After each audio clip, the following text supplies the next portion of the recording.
बिस्मिल्लाहिर्रहमानिर्रहीम, अस्सलाम वालेकुम and welcome back to my YouTube channel. हाँ जी, आज है संडे। उम्मीद करती हूँ जी कि आप अपने घरों में खुश होंगे, आबाद होंगे और अल्लाह ताला आपको ऐसे ही हमेशा खुश और आबाद रखे। आमीन सुम आमीन। हाँ जी, और उम्मीद करती हूँ कि आपका संडे बहुत अच्छा गुजरे। जैसे कि हमने कल की वीडियो में डिसाइड किया था कि हम संडे के संडे प्रैक्टिकल लाइफ से एग्जांपल्स उठा के या प्रैक्टिकल लाइफ के इश्यूज़ को उठा के डिस्कस किया करेंगे, वो इश्यूज़ या वो प्रॉब्लम्स जिनका एक बिज़नेस स्टूडेंट को या एक बैंकिंग स्टूडेंट को पता होना चाहिए। मैंने जो टॉपिक सेलेक्ट किया है वो है जी how to open an account in bank. के किसी भी बैंक में कैसे अकाउंट को ओपन करवाना चाहिए और क्या प्रोसीजर होना चाहिए जिसके थ्रू वो अकाउंट ओपन करना है। बिजनेस स्टूडेंट हो या ना हो, आपको एक जनरल इंसान होने के नाते या एक जनरल पाकिस्तानी होने के नाते पता होना चाहिए जी कि वो कौन से प्रोसीजर्स है जिसके थ्रू आपने अकाउंट ओपन कराने। क्योंकि जिस तरह की हमारी चेंजिंग वर्ल्ड है या जिस तरह का हमारा दौर आ चुका हुआ है, चाहे वो पढ़ा लिखा शख्स हो चाहे वो अनपढ़ हो, उसको बैंक की ज़रूरत पड़ती ही पड़ती है या अकाउंट की ज़रूरत पड़ती ही पड़ती है। हमें इन चीज़ों का पता होना चाहिए कि बैंक में अकाउंट कैसे ओपन कराना है। ठीक है जी, तो डिफरेंट प्रोसीजर होता है आपका बैंक में अकाउंट ओपन कराने का या बैंक में अकाउंट को ओपन करवाने के लिए। पहले तो मैं आपको बताती हूँ जी, सबसे पहले तो हमें ये सोचना चाहिए कि हमें किस बैंक में अकाउंट ओपन कराना है या किस लोकेलिटी में। कुछ स्टूडेंट्स ऐसे हैं, सपोज हमारे कॉलेज फेलोज़ थे जिनका, ये यूनिवर्सिटी फेलोज़ ऐसे थे जी जो कोई गुजरावाला से आया हुआ है, कोई खानेवाला से आया हुआ है, कोई सियालकोट से आया हुआ है, लेकिन रिहाइश उनकी हॉस्टल्स में होती थी। पहला पॉइंट ये है कि अब वो बंदा जो हॉस्टल में रह रहा है वो सियालकोट में अकाउंट खुलवाएगा, खानेवाल में खुलवाएगा, या जिस रेजिडेंशियल एरिया में या जिस रिहायशी इलाके में वो इस टाइम पे रह रहा है जहाँ उसे पैसों की ज़रूरत है वहाँ खुलवाएगा। पहला सवाल तो ये।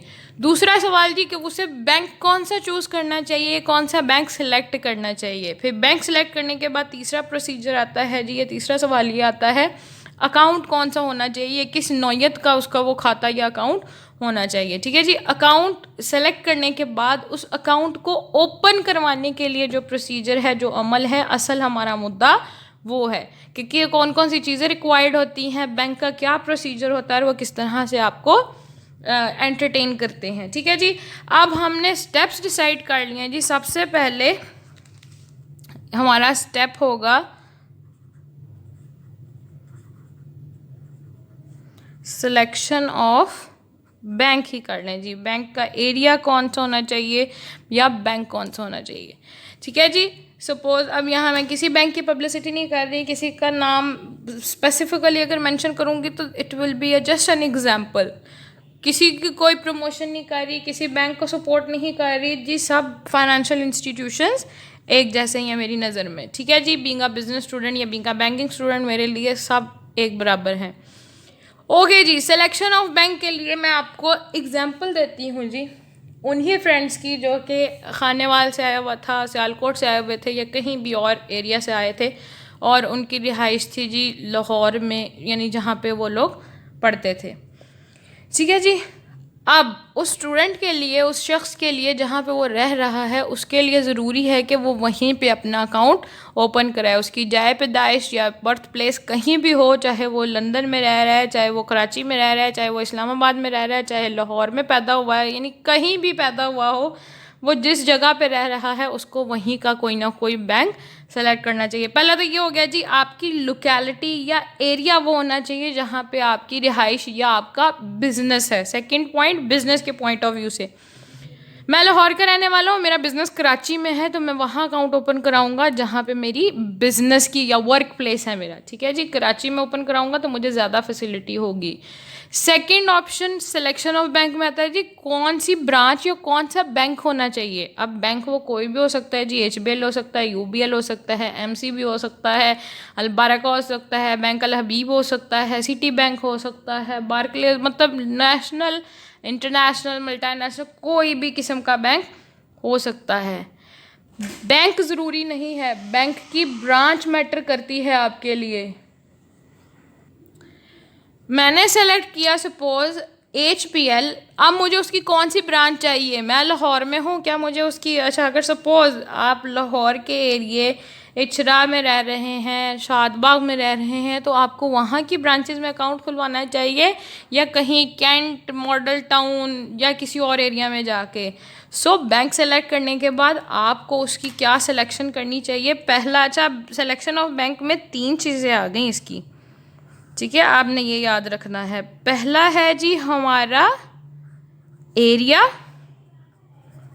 दूसरा है बैंक, और तीसरी है उसकी ब्रांच, कि जहाँ आप काम कर रहे हैं या जहाँ रह रहे हैं उस एरिया को हमेशा सेलेक्ट करें। सेकंड वन है जी जो बैंक आपका दिल करे, चाहे वो नेशनल है, इंटरनेशनल है, कुछ भी हो सकता है, वो आपकी अपनी मर्जी है या अपनी डिस्क्रिशन है। थर्ड वन है जी हमेशा वो ब्रांच सेलेक्ट करें जो आपके बहुत नज़दीक है, जहाँ आपका वॉकिंग डिस्टेंस हो, 5 मिनट का फासला, 10 मिनट का फासला, ताकि आपको डीलिंग्स में आसानी रहे। सेकंड प्रोसीजर जो आता है वो है जी सिलेक्शन ऑफ एन अकाउंट। अब वो कहता है जी आप कैसे डिसाइड करेंगे कि आपने कौन सा अकाउंट ओपन कराना है।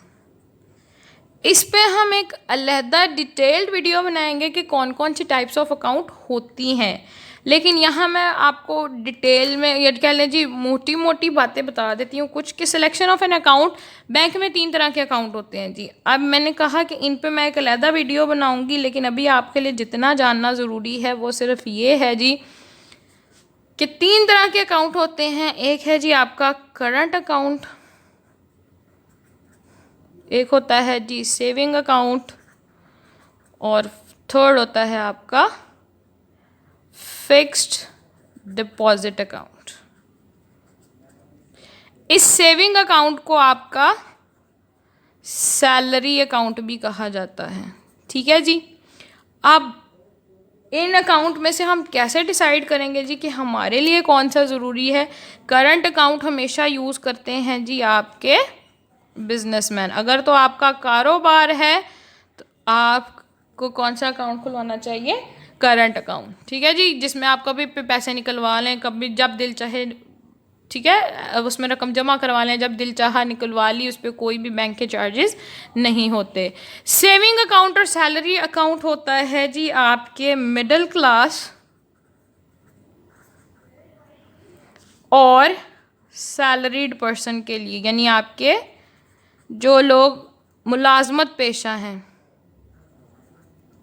ठीक है जी, मतलब जैसे कि आप जॉब कर रहे हैं कहीं पे, तो उसके लिए सेविंग अकाउंट या सैलरी अकाउंट ज़रूरी है।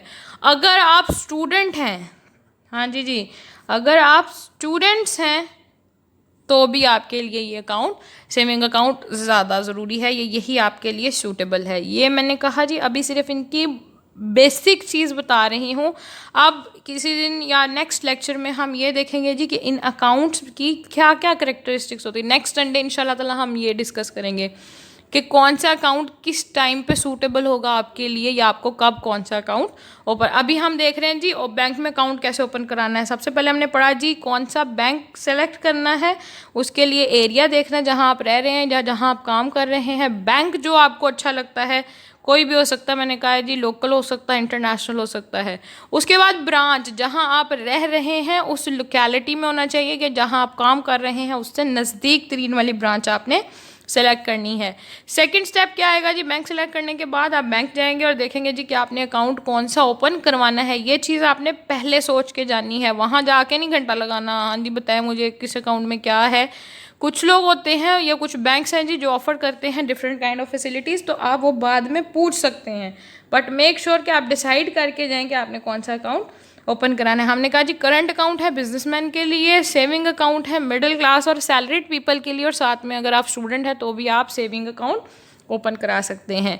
लास्ट वाला है जी फिक्स्ड डिपॉजिट अकाउंट। ये होता है जी आपके उन लोगों के लिए जो रिटायर्ड हैं सपोज, या बहुत ही ज़्यादा अमीर हैं, मिलियनियर। मैंने कहा रिटायर्ड पर्सन, आप एक तरफ रिटायर्ड एक तरफ मिलियनियर, दो एक्सट्रीम्स हो जाती है, लेकिन ये अकाउंट उन्हीं के लिए जिनके पास एकदम से बहुत ज़्यादा पैसा आया है लेकिन अभी खर्च करने के लिए जगह नहीं है, तो वो इस अकाउंट में रखवा के इन पैसों को एक फ़िक्स टर्म के लिए जमा करा देते हैं। ठीक है जी। उसके बाद अब जो मेन चीज़ है, जब आपके घर वाले आपसे पूछते हैं कि जी आपने, हम बैंक में अकाउंट ओपन करा रहे हैं, हमें कौन कौन सी डॉक्यूमेंट्स रिक्वायर हैं, आपने सोच लिया मुझे कौन सा अकाउंट ओपन कराना है। अब प्रोसीजर क्या है जी? प्रोसीजर ये होगा जी, आप बैंक के पास जाएंगे, अप्रोच करेंगे, वहाँ से आपको मिलेगा एक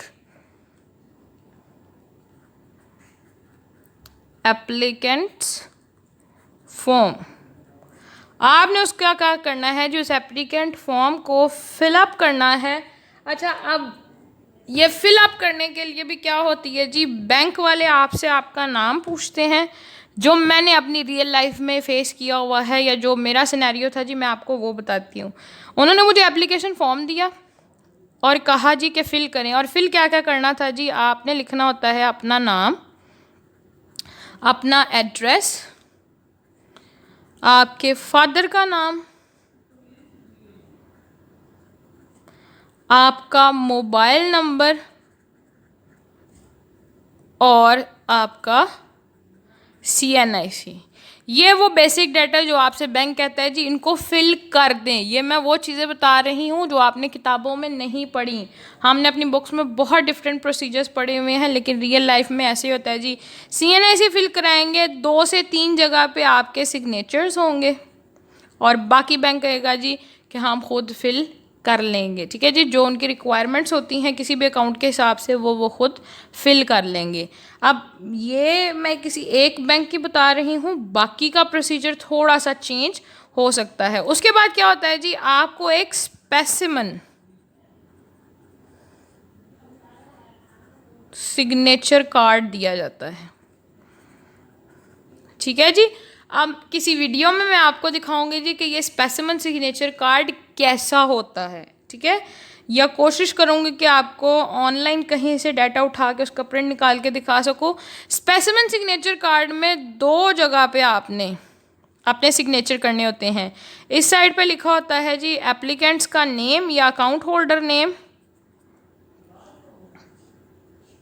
और इधर लिखा होता है जी आपने सिग्नेचर कर दे। फिर यहाँ दोबारा लिखा होता है जी अकाउंट होल्डर्स नेम और दोबारा से सिग्नेचर।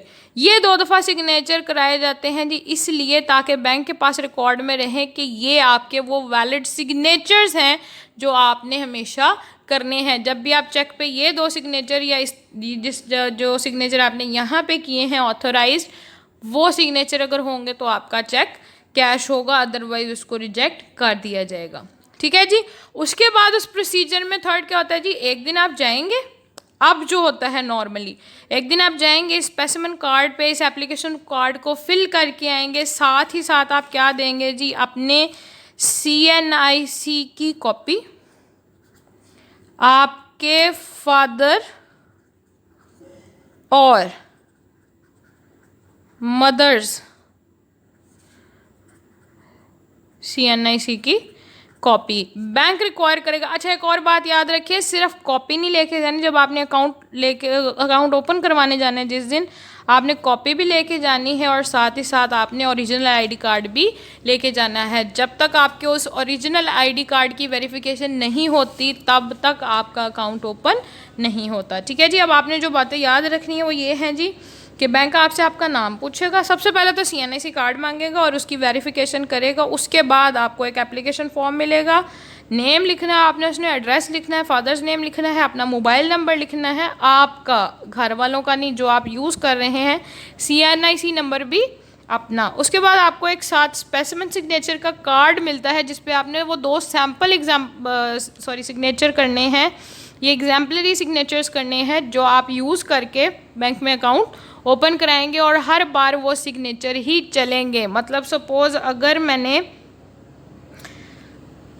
किसी का नाम सलीम है, अगर उसने अपने सिग्नेचर ऐसे किए हैं जी, यानी स्पेसिमन सिग्नेचर करते हुए 2 बार ऐसे सिग्नेचर किए हैं, तो जब तक उसके इस तरह के सिग्नेचर चेक पे नहीं होंगे तब तक चेक क्लियर नहीं होगा। ठीक है जी, उसके बाद मैंने कहा जी जब भी बैंक में अकाउंट ओपन करवाने जाए अपने CNIC की एक कॉपी और साथ ही साथ ओरिजिनल कार्ड भी लेके जाना है। अनटिल एंड अनलेस आपके पास ओरिजिनल नहीं है, बैंक आपको कभी भी फॉर्म नहीं देगा। फिर आपके मदर और फादर की CNIC कॉपी आएगी और बैंक क्या करेगा जी, आपसे कहेगा यहाँ सिग्नेचर कर दे, 3-4 जगह पे फॉर्म आपसे लेके रख लेगा।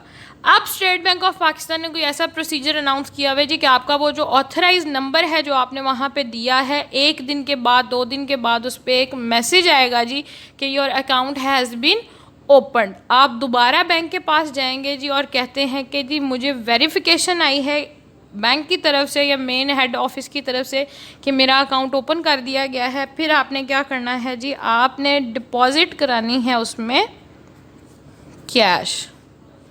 पहले क्या होता था जी, आज से 2-3 साल पहले आप 500 रुपये देते थे, यानी फॉर्म के साथ ही 1000 रुपये या 500 रुपये उस अकाउंट को ओपन करने की फ़ीस दी जाती थी, या अकाउंट ओपनिंग वो पैसे होते थे या चार्जेस होते थे। अब क्या होता है जी, इन सारे प्रोसीजर्स के बाद आपको एक SMS आएगा या वेरिफिकेशन मैसेज आता है कि जी हम वेरीफाई कर रहे हैं कि आपका अकाउंट ओपन हो गया है। फिर आप जाके क्या करते हैं, कैश डिपॉजिट कराते हैं। अब अगर आपने वहाँ पे बताया हुआ है जी कि आपको ATM कार्ड लेना है या नहीं लेना, तो वो भी आपने उसी कार्ड में या उसी फॉर्म में फिल करना होता है। हाँ जी, हम किसी नेक्स्ट वीडियो में देखेंगे कि ATM कार्ड लेने का या ATM कार्ड आने का क्या प्रोसीजर होता है जी, वो हम एक अलग वीडियो में डिस्कस करेंगे। And what is the procedure to get your ATM card. ये रियल लाइफ एग्जांपल्स हैं जी जो हमें, या रियल लाइफ चीज़ें हैं जो हमें पता होनी चाहिए। ठीक है जी, आज के लिए मेरे ख्याल से इतना काफ़ी था और आपको पता चल गया होगा जी कि अकाउंट कैसे ओपन करवाया जाता है या किस तरह से आप आइंदा के बाद आपने ओपन करवाना है। अगर कोई भी पूछे तो आपने कह देना जी। अच्छा, अब एक और एडिशनल इन्फॉर्मेशन, कुछ बैंक्स ऐसे होते हैं जी जिनमें आपका सैलरी अकाउंट खोलने के लिए एक्सेप्शंस हैं जी। अगर आपने सैलरी अकाउंट ओपन करवाना है तो आपसे वो आपका सर्टिफिकेट मांगते हैं, प्रूफ मांगते हैं। कहते हैं जी अपना कोई सैलरी का प्रूफ लेके आए, या उसको कहते हैं इनकम प्रूफ या प्रूफ ऑफ इनकम। क्या आपका सोर्स ऑफ इनकम, ये पूछते हैं सोर्स ऑफ इनकम क्या है। तो आपने जिस इदारे में आप काम कर रहे हैं वहाँ से एक लेटर या कोई भी NOC इशू करवा के बैंक को साथ में वो दे देना होता है। उसके अलावा आपका बैंक क्या कहता है जी, आपसे आपका इलेक्ट्रिसिटी और गैस का जो बिल है पेड लेटेस्ट वाला, यानी जो पिछले महीने में पे किया होगा, वो भी बैंक आपसे उसकी फ़ोटोकॉपी मांगते हैं।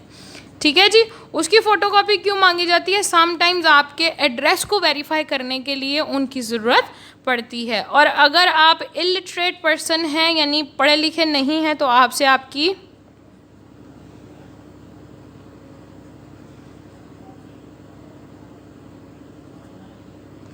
अगर आप इलिटरेट पर्सन हैं या कोई भी रिश्तेदार है जी जो पढ़ा लिखा नहीं है, तो उससे उसके थंब इम्प्रेशन लेता है और साथ ही साथ उसकी पिक्चर भी मांगेगा। ठीक है, ये वो एडिशनल चीज़ें हैं जी। अदरवाइज़ हर बैंक यही प्रोसीजर फॉलो करते हैं। आपने अपना कैश डिपॉजिट कराना है और वहीं पर काम ख़त्म है। उसके बाद आपकी मर्ज़ी है जी, जब मर्ज़ी विदड्रॉ करें अमाउंट को, जब मर्ज़ी उसमें कैश को करवाएं जमा। ठीक है जी, आज के लिए मेरे ख्याल से इतना काफ़ी है और ये वीडियो बहुत ही इन्फॉर्मेटिव होगी उन लोगों के लिए जिन्होंने अभी बैंक में अकाउंट ओपन नहीं करवाया या करवाना चाहते हैं। तो उनको पता चल गया जी अब बैंक जाते हैं हमें किन चीज़ों को साथ ले जाने की ज़रूरत है।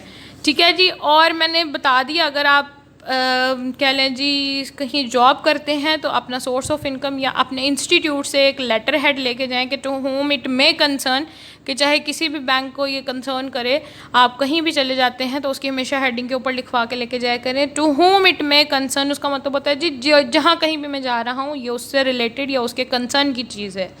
ठीक है, उसमें लिखवा लें कि कौन सी पोस्ट पे काम कर रहे हैं और कितनी सैलरी है। ये ज़रूर मेंशन कराइएगा। सोर्स ऑफ इनकम लेने का पर्पज़ ही ये है बैंक का कि आपकी सैलरी कितनी है, ताकि कल को नैब वाले छापा ना मार सकें। ठीक है जी, thank you so much for watching this video. Kindly इस चैनल को ज़्यादा से ज़्यादा लाइक करें, शेयर करें, और शेयर करने के साथ एक मेरी तरफ से हम रिक्वेस्ट कर दिया करें जी कि इस चैनल को सब्सक्राइब कर लें और मज़ीद लोगों के साथ शेयर करके रिक्वेस्ट करें जी कि इसको ज़्यादा से ज़्यादा सब्सक्राइब करें, ताकि जिन लोगों तक ये नॉलेज पहुंचनी चाहिए उन तक भी पहुंच सके। यानी आजकल के दौर में हर इंसान के पास फ़ोन है, चाहे वो किसी भी तरह का हो, लेकिन एंड्रॉयड होता है, चाहे सस्ता हो चाहे महंगा हो। हर किसी के एक्सेस में है जी यूट्यूब। ज़्यादा से ज़्यादा लोगों तक ये नॉलेज पहुंचेगा तो सदका जारिया है, आपको भी सवाब होगा और मुझे भी सवाब होगा। ओके जी, thank you so much, take very good care of yourself, और मुझे भी दुआ में याद रखिएगा। अल्लाह हाफिज़।